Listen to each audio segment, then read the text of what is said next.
ആലപ്പുഴയിലേക്ക് പോകുമ്പോൾ അത്ര നല്ല വാർത്തയൊന്നുമല്ല നിങ്ങളെ ആലപ്പുഴയിലേക്ക് കൂട്ടുമ്പോൾ. നമ്മളൊക്കെ ആലപ്പുഴയിൽ നിന്ന് കഴിഞ്ഞ ദിവസം ഉയർന്നു വന്ന വാർത്തകൾ കേട്ട് അതിൻ്റെ നടുക്കത്തിൽ നിന്ന് ഇവരെയും വിട്ടുമാറിയിട്ടില്ല എന്നുള്ളതാണ്. ഒരു കൊലപാതകം, മുത്തച്ഛനെ 13കാരി അതിക്രൂരമായി ആസൂത്രിതമായി കൊലപ്പെടുത്തിയ ഒരു സംഭവം നമ്മളെയൊക്കെ ഇപ്പോഴും വല്ലാതെ അലട്ടുകയാണ്.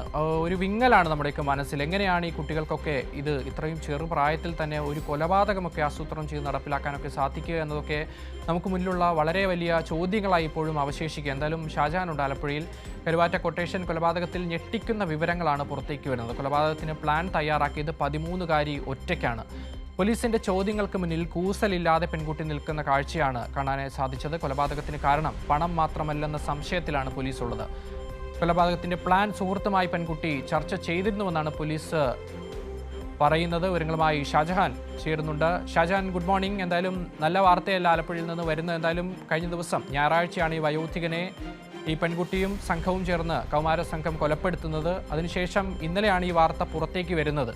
ഇവരാണ് ആസൂത്രിതമായി ഇത്തരം കൊലപാതകം നടത്തിയത് എന്നത്. അതിൻ്റെ ഞെട്ടലാണ് നമ്മളൊക്കെയും. എന്താണ് ഇപ്പോൾ പോലീസ് നൽകുന്ന വിവരങ്ങൾ? Akshay, good morning.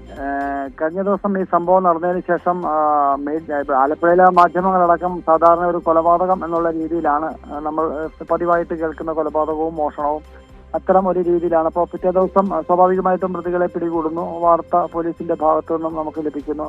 പക്ഷേ ഇതിനെയൊക്കെ തന്നെ മാറ്റിമറിച്ചുകൊണ്ടാണ് ഇത് ഒരു കൊട്ടേഷൻ വർക്കായിരുന്നു, അതും സ്വന്തം ചെറുമകൾ മുത്തച്ഛന് നൽകിയ കൊട്ടേഷൻ. ആ കൊട്ടേഷൻ നൽകിയതാകട്ടെ ഒക്കെ പ്രായപൂർത്തിയാകാത്ത 16 വയസ്സിന് താഴെയുള്ള കുട്ടികൾ. ഇതിൽ ഒരാൾ ഈ പെൺകുട്ടിയുടെ അടുത്ത സുഹൃത്താണ്, ബോയ് ഫ്രണ്ട് എന്നൊക്കെയാണ് വിശേഷിപ്പിക്കുന്നത് പോലീസിന്റെ ഭാഷയിൽ പറഞ്ഞു കഴിഞ്ഞാൽ. ഈ സംഭവം ആസൂത്രണം ചെയ്തത് ഇവർ രണ്ടുപേരും കൂടിയാണ്. കാര്യം വളരെ വളരെ തന്ത്രപരമായിട്ടാണ് ഇത് ചെയ്തത്. ഈ കൊട്ടേഷൻ കൊടുത്ത പെൺകുട്ടിയുടെ അമ്മ ആലപ്പുഴ മെഡിക്കൽ കോളേജ് ആശുപത്രിയിൽ ഇന്നലെ പ്രസവം കഴിഞ്ഞ സർജറിയിലൂടെ അവിടെ ചികിത്സയിലാണ്. 2 ദിവസമായിട്ട് ഈ മുത്തശ്ശിയും അവിടെ തന്നെയാണ്. അപ്പോൾ മുത്തച്ഛനും ഈ പെൺകുട്ടിയും മാത്രമാണ് വീട്ടിലുള്ളത്. അപ്പോൾ പെൺകുട്ടിക്ക് മുത്തച്ഛന്റെ ഭാഗത്തു നിന്ന് മോശമായ ചില അനുഭവങ്ങൾ ഉണ്ടായതിനെ തുടർന്ന് 2 ദിവസമായിട്ട് സമീപത്തുള്ള മറ്റൊരു വീട്ടിലായിരുന്നു ഈ പെൺകുട്ടി താമസിച്ചിരുന്നത്. അപ്പോൾ സ്വാഭാവികമായിട്ടും ഈ പെൺകുട്ടി തന്റെ ബോയ് ഫ്രണ്ടിനോട് ഇത്തരം കാര്യങ്ങളൊക്കെ തന്നെ വിശദീകരിച്ചു. മുത്തച്ഛന്റെ ഭാഗത്തുനിന്നുണ്ടായ മോശമായ പെരുമാറ്റം വിശദീകരിച്ചു. അതേ തുടർന്ന് ആണ് ഇവർ ഇങ്ങനെ ഒരു പ്ലാൻ ചെയ്യുകയും മുത്തച്ഛന്റെ കയ്യിൽ പണവും കാര്യം മുത്തച്ഛൻ മകളുടെ വിദേശത്തുള്ള മകൾക്ക് വേണ്ടി വീടിന്റെ നിർമ്മാണം നടന്നുകൊണ്ടിരിക്കുകയാണ്. അതിന് വേണ്ടിയിട്ട് കുറച്ച് പണവും ആവശ്യത്തിന് സ്വർണങ്ങളൊക്കെ അവിടെ ഉണ്ടായിരുന്നു. അങ്ങനെ ഏതാണ്ട് ഈ സ്വർണം ഏതാണ്ട് 4.5 പവനാണ് ഇപ്പോൾ മൊത്തം പോയത്. പക്ഷെ അതിൽ 3.5 പവൻ റിക്കവർ ചെയ്തു എന്നാണ് പോലീസ് പറയുന്നത്.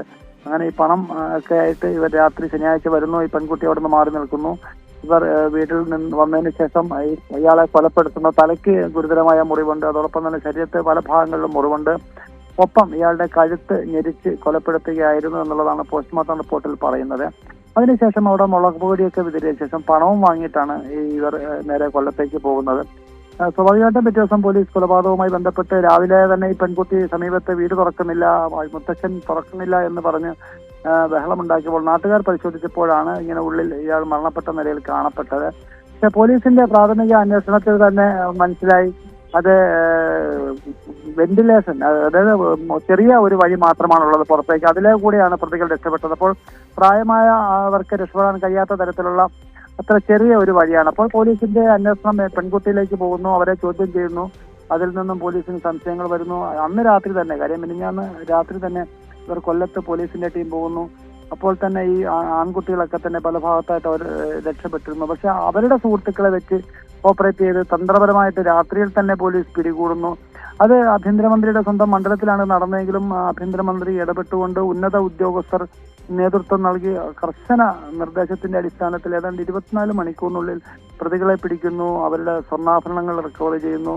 അങ്ങനെ പൂർണ്ണമായിട്ടും ആ കേസിൽ ഒരു തുമ്പുമില്ലാതെ പഴുതടച്ച അന്വേഷണത്തിലൂടെ ഈ 3 ആൺകുട്ടികളും ഈ പെൺകുട്ടിയും അടക്കം എല്ലാവരെയും പോലീസ് പിടികൂടുന്നു. സ്വാഭാവികമായിട്ടും ഈ കേസ് പ്രായപൂർത്തിയല്ലാത്ത കുട്ടികളായതുകൊണ്ട് തന്നെ സാധാരണ അന്വേഷണത്തിന്റെ പരിധിയിൽ പോലീസിന് വളരെയധികം നിയന്ത്രണങ്ങളുണ്ട്. കൊച്ചുകുട്ടികളാണ്, മറ്റുള്ളവരെ ചോദ്യം ചെയ്യുന്ന പോലീസിന്റെ മുറ ഇവർക്ക് എതിരെ ഉപയോഗിക്കാൻ കഴിയുകയില്ല.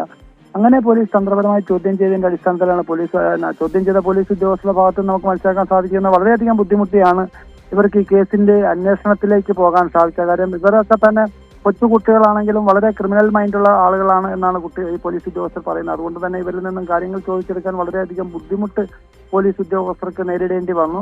പക്ഷേ എങ്കിലും പോലീസ് വളരെ ശാസ്ത്രീയമായിട്ട് ഈ വിവരങ്ങളൊക്കെ ശേഖരിക്കുകയും അങ്ങനെ പിടികൂടുകയുമായിരുന്നു. അതിനുശേഷം ഇവരെ ഇപ്പോൾ ജയിലിലേക്ക് മാറ്റില്ല, ഈ ജുവനൈൽ ഹോമിലേക്ക് ഇവരെയൊക്കെ തന്നെ മാറ്റി പാർപ്പിച്ചിരിക്കുകയാണ്. ഇവരെ ചോദ്യം ചെയ്തിരുന്നു. ഇനിയിപ്പോൾ അവരുടെ മൊബൈൽ ഫോണുകളൊക്കെ തന്നെ പോലീസ് പിടികൂടിയിട്ടുണ്ട്. അത് സൈബർ സെല്ലിനെ ഏൽപ്പിച്ചിട്ടുണ്ട്.